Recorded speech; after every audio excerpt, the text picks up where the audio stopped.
Imaginez un vieux livre poussiéreux posé sur une étagère, murmurant les secrets du futur.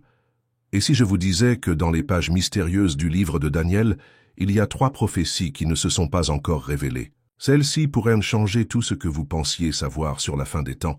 Alors qu'est-ce que c'est? Eh bien, accrochez-vous à vos sièges, car ils promettent de révéler une feuille de route pour notre monde, et les réponses pourraient bien remettre en question votre compréhension du destin lui-même.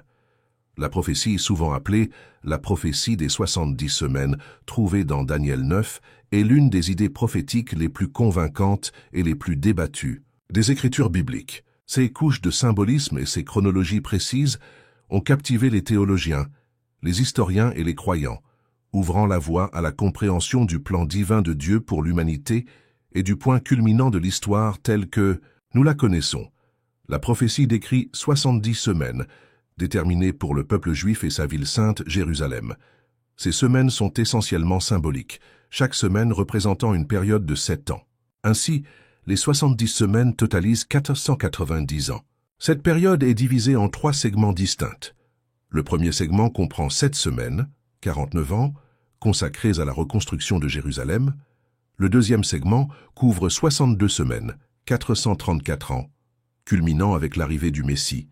Et le dernier segment encore à accomplir comprend 1 semaine, 7 ans, associé à la future période de tribulation. La chronologie commence en 457 avant J.C., avec le décret perse publié pour la reconstruction de Jérusalem sous la direction d'Esdras et de Néhémie. Cela marque le début de la première série de 7 semaines.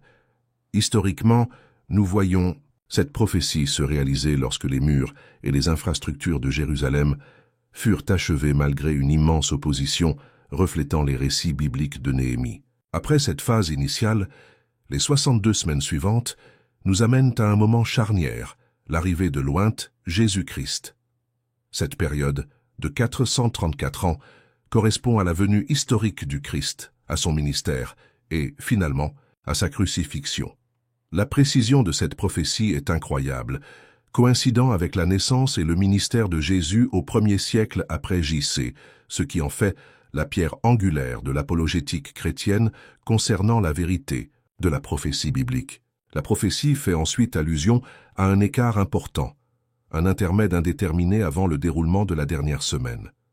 C'est là que nous nous trouvons aujourd'hui, dans une période que certains théologiens appellent l'ère de l'Église, ou le temps des gentils.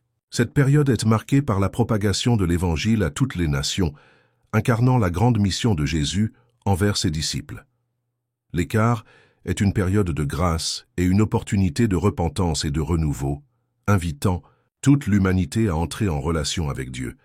La dernière semaine qui reste à accomplir est souvent appelée le temps de tribulation, qui dure 7 ans. Cette période verra la montée de défis mondiaux et de phénomènes célestes, comme le préviennent les prophéties de l'Apocalypse et d'autres livres prophétiques. C'est à cette époque que l'Antéchrist se lèvera, formant des alliances et exerçant une influence significative dans le monde entier, un sujet approfondi dans le prochain chapitre concernant la montée de l'Antéchrist. Pour les croyants, comprendre la prophétie des 70 semaines n'est pas simplement un exercice académique, mais un appel à la préparation et à la vigilance spirituelle. Il met en évidence le contrôle souverain de Dieu sur l'histoire et sa fidélité dans l'accomplissement de ses promesses. En prévision de la dernière semaine à venir, c'est un appel du clairon à vivre une vie alignée sur le dessein de Dieu, à être astucieux dans la reconnaissance des signes des temps, et plus important encore, à embrasser le message du salut à travers Jésus-Christ. Dans le monde d'aujourd'hui, beaucoup sont sensibles aux événements mondiaux qui semblent de nature prophétique, une augmentation des conflits, des catastrophes naturelles et des bouleversements sociopolitiques comme des indicateurs potentiels du début imminent de la dernière semaine. Les croyants sont encouragés à rester fermes dans la prière, vigilants dans leur marche avec Dieu et actifs dans le partage de l'Évangile avec les autres. Ce calendrier prophétique est un rappel profond de la temporalité de nos vies et de l'espérance durable du retour éventuel du Christ. Alors que nous passons à l'exploration de la montée de l'Antéchrist, dans le chapitre suivant, l'horloge prophétique continue de tourner. Cette période de grâce offre à chacun de nous une profonde opportunité de réfléchir sur notre condition spirituelle, de considérer nos priorités et de nous engager à nouveau sur le chemin qui mène à la vie éternelle. La prophétie des 70 semaines englobe non seulement une précision divine, mais aussi une invitation divine, un rappel de l'autorité ultime de Dieu et de son invitation pour chacun de nous à entrer dans son royaume éternel. Au milieu de la vaste tapisserie de prophéties présentées dans le livre de Daniel, la vision des 4 bêtes massives constitue un élément central du récit concernant les événements futurs. Cette section met en lumière la prophétie effrayante de l'émergence de l'Antéchrist, une figure formidable qui devrait s'élever de la petite corne, représentée dans la vision de Daniel, comme on le voit au chapitre 7. Cette vision transmet une succession de grands royaumes, symbolisés par des bêtes, culminant dans une 4e bête terrifiante, caractérisée par 10 cornes. C'est de ces cornes qu'émerge une petite corne, plus petite, apparemment insignifiante, qui représente finalement un leader trompeur, destiné à acquérir un pouvoir immense. La vision de Daniel est à la fois vivante et détaillée, fournissant un schéma des caractéristiques et de l'ascension de ce leader de la fin des temps. La 4e bête, décrite comme extrêmement terrible et dévorante, se distingue des créatures précédentes non seulement par sa force, mais par sa malveillance et sa capacité à écraser et piétiner. Il symbolise une renaissance des empires passés, rappelant particulièrement l'Empire romain, qui a historiquement étendu son influence au loin. Cet empire ressuscité est crucial pour comprendre le contexte de l'ascension de la petite corne vers la notoriété. Le récit s'étend plus loin dans la prophétie, où cette petite corne est identifiée comme l'Antéchrist. Il parle avec vantardise, affiche un visage différent des autres et déracine 3 des cornes existantes pour affirmer sa domination. Cette imagerie présente l'Antéchrist comme une figure possédant de l'intelligence et du charisme, capable de galvaniser les nations grâce à sa tromperie et à sa diplomatie astucieuse. L'émergence des 10 cornes symbolise une période de consolidation des pouvoirs, 3 cornes déracinées laissant penser que cette ascension ne se fera pas sans conflit et sans renversement des pouvoirs existants. Daniel décrit le règne de ce dirigeant comme marqué par le blasphème et la persécution. L'Antéchrist non seulement s'opposera à Dieu, mais il défiera et sapera tout ce qui représente la vérité et la sainteté. Ce règne de terreur verra un effort concerté pour réprimer et persécuter les saints, ceux qui refusent de céder à sa gouvernance trompeuse. L'oppression s'étend à l'échelle mondiale, créant une époque où les saints sont mis à l'épreuve, nombre d'entre eux trahissant leur foi sous la contrainte. De plus, les prophéties de Daniel sont étroitement liées aux révélations trouvées dans le livre de l'Apocalypse, où le caractère et l'influence de l'Antéchrist se dévoilent davantage. La révélation a cimenté cette période comme une période où un système mondial de contrôle est établi. Dans Apocalypse 13, une bête sortant de la mer est parallèle à la bête terrifiante de Daniel, fortifiée par la puissance de Satan qui égare le monde. Il établit la fameuse marque de la bête, un gage essentiel pour faire du commerce et vivre dans cette société, sanctionnant une ère de contrôle économique intimement liée à la loyauté et au culte de l'Antéchrist. En rassemblant les avertissements de Daniel avec l'Apocalypse, la grande tromperie, marquée par le chaos, la trahison, les alliances des ténèbres et l'influence sans précédent de l'Antéchrist, forment un récit puissant d'une signification eschatologique. Le monde est attiré par l'allégeance à travers des signes et des prodiges miraculeux, une spiritualité contrefaite qui enchante et trompe beaucoup, y compris ceux qui se considèrent spirituellement résilients. Le monde, captivé par ce prodigieux trompeur, se trouve face à un carrefour sans précédent dans l'histoire de l'humanité. L'Antéchrist, dans sa ruse, manipulera les idéologies, déformera les vérités et promouvra un royaume contrefait. Son règne promet la paix mais entraîne la destruction, exigeant l'adoration, l'allégeance et niant la vérité de Dieu. La vision de Daniel de la petite corne se déroule dans le récit de l'Apocalypse, présentant une continuité de révélations prophétiques qui appellent de toute urgence les croyants au discernement, résistant à la tromperie en prévision de la révélation finale du royaume de Dieu. Comprendre cette convergence des visions de Daniel et de l'Apocalypse met l'accent sur ce à quoi les chrétiens sont confrontés, une bataille spirituelle enveloppée dans des vêtements mondains. En reconnaissant les traits et les plans de l'Antéchrist symbolisé par la petite corne, les croyants sont appelés à la vigilance, dotés de sagesse, fondée sur les Écritures et fortifiés par la communion avec le Christ. Cette vision prophétique ne sert pas de prédiction pour susciter la peur, mais plutôt d'outil de préparation, armant le peuple de Dieu pour qu'il reste ferme alors que le cours de l'histoire avance vers l'accomplissement de sa conclusion divine. Dans la tapisserie des prophéties bibliques, Daniel 2, 44 dévoile une vision d'espérance sans précédent. La promesse d'un royaume établi par Dieu qui durera pour toujours. Cette vision contraste fortement avec la nature éphémère, des puissances et des royaumes terrestres qui se sont élevés pour ensuite tomber inévitablement, mettant en valeur le règne impérissable du royaume éternel de Dieu. En approfondissant cette prophétie, nous nous souvenons de la constance des promesses divines au milieu des certitudes éphémères de notre monde. Ce royaume éternel, thème central de la prophétie biblique, sert non seulement de phare, d'espoir pour les croyants, mais aussi d'appel à se préparer au retour de Jésus-Christ et à l'accomplissement de cette promesse divine. La prophétie de Daniel parle d'une vérité puissante.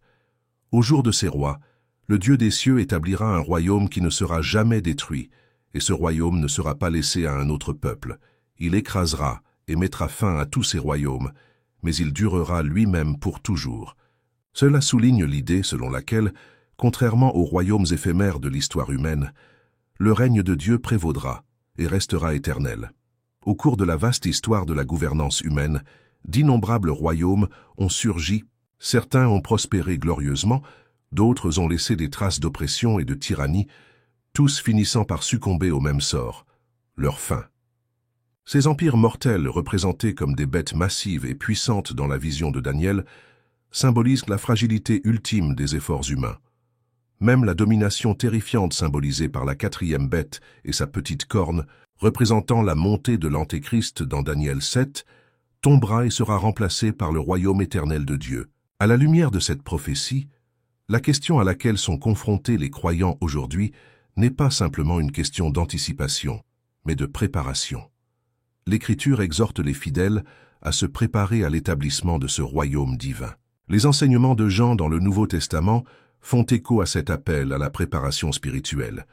Jean 3,3, lorsque Jésus dit à Nicodème, « En vérité, je vous le dis, personne ne peut voir le royaume de Dieu s'il ne naît de nouveau », souligne la nécessité d'une renaissance spirituelle. Ce n'est que grâce à Jésus que l'on peut être assuré d'une place dans le royaume durable de Dieu. Le livre de l'Apocalypse donne également un aperçu de ce royaume à venir. Apocalypse 21, 3, 4 décrit de manière vivante un monde où la demeure de Dieu est désormais parmi le peuple, et il habitera avec eux. Ils seront son peuple, et Dieu lui-même sera avec eux et sera leur Dieu. Ce passage dresse un tableau de paix profonde et de présence divine, où il essuiera toute larme de leurs yeux. Il n'y aura plus de mort, ni de deuil, ni de pleurs, ni de douleur, car l'ancien ordre des choses est révolu. Pourtant, cette vision d'un monde parfait s'accompagne d'un appel à l'action. Les croyants sont encouragés à aligner leur vie sur les principes d'amour, de foi et d'obéissance à la parole de Dieu. La préparation spirituelle. Pratique implique de cultiver une vie de prière, de se plonger dans les Écritures et de favoriser une relation personnelle avec Dieu à travers Jésus-Christ. C'est un voyage de transformation qui appelle une repentance sincère, un détournement du péché et un engagement sérieux à marcher dans les voies de Dieu. Le jugement final dans l'Apocalypse signifie également un moment de jugement divin où les fidèles sont appelés à rendre compte de leur vie. Apocalypse 20, 12 parle du livre de vie, dans lequel les individus sont jugés selon leurs actes. Cela rappelle aux croyants de vivre non pas pour les plaisirs temporaires de ce monde, mais pour le royaume éternel promis par Dieu. L'aspiration au royaume éternel de Dieu devient plus qu'un simple espoir lointain. C'est une impulsion pour la vie quotidienne.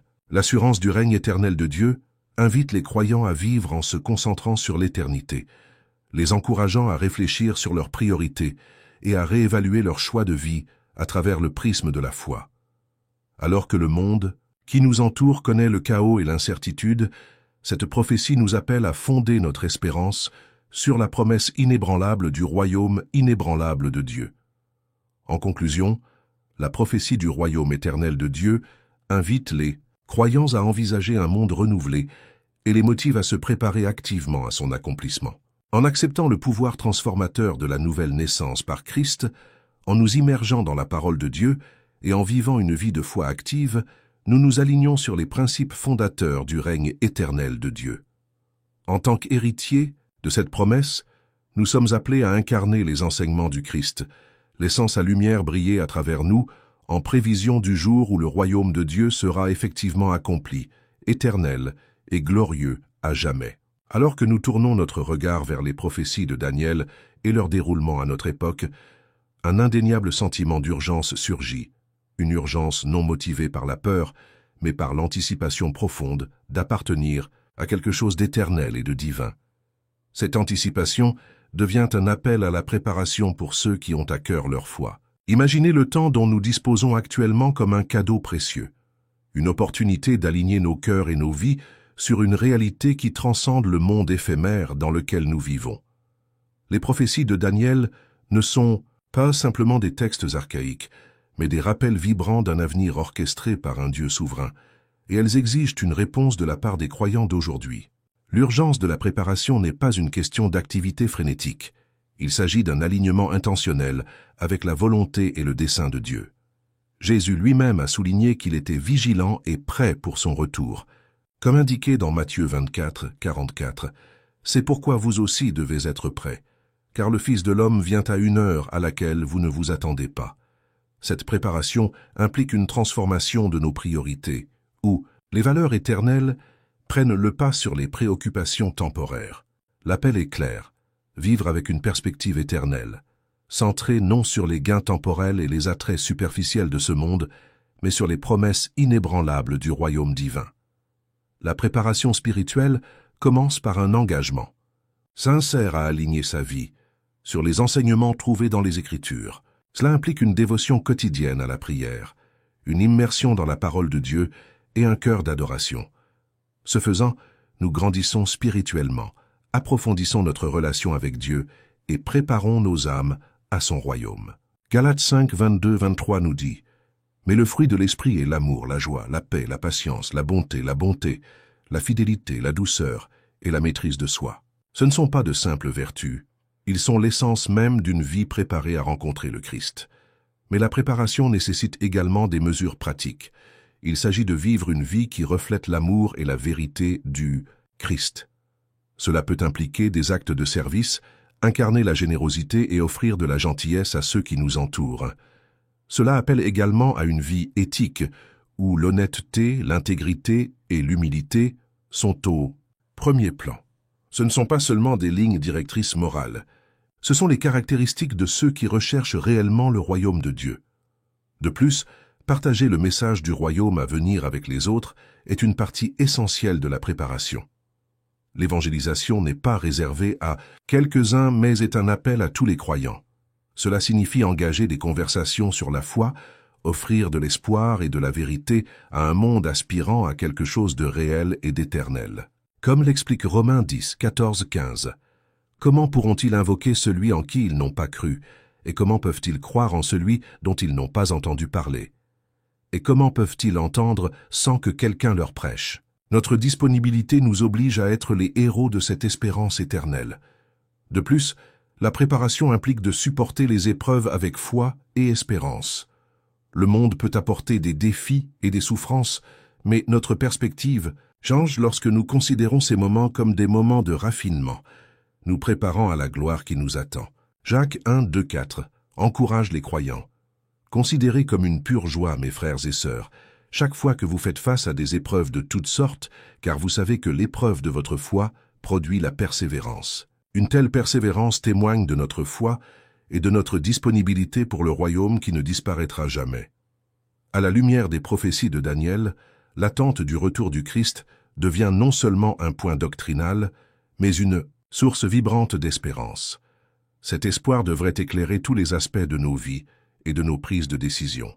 Cela nous pousse à regarder au-delà de l'ici et maintenant et à investir dans ce qui a une signification éternelle. L'assurance de Jésus dans Jean 14, 2, 3 devrait résonner profondément. La maison de mon Père a plusieurs pièces. J'y vais pour vous préparer une place. Et si je vais te préparer une place, je reviendrai et je te prendrai avec moi, afin que tu sois aussi là où je suis. Cette promesse est le fondement de notre préparation et de nos attentes. C'est cette promesse qui constitue le cœur de notre appel à l'action. Vivre avec une concentration éternelle change notre façon d'aborder la vie quotidienne. Il s'agit moins d'accumuler de la richesse, du pouvoir ou du statut que d'enrichir notre vie spirituelle et celle de ceux qui nous entourent. Nous sommes appelés à exercer la foi, à pratiquer l'amour et à marcher humblement avec Dieu. Chaque décision devient un tremplin vers l'éternité, chaque jour une opportunité de refléter le royaume de Dieu sur terre. Par conséquent, levons-nous avec un cœur plein d'impatience, un esprit avide de l'accomplissement des promesses prédites, que notre préparation soit minutieuse, alimentée par l'espoir de ce qui est à venir. En cette période de préparation et d'attente, laissez la promesse de salut de Dieu par Jésus-Christ être notre guide constant, nous assurant de notre place dans son royaume éternel. Les yeux fixés sur l'éternité, nous marchons de l'avant, profitant de chaque instant comme d'une opportunité de vivre cette profonde vérité. Notre destin n'est pas lié à la poussière de ce monde, mais aux hauteurs glorieuses d'un royaume éternel.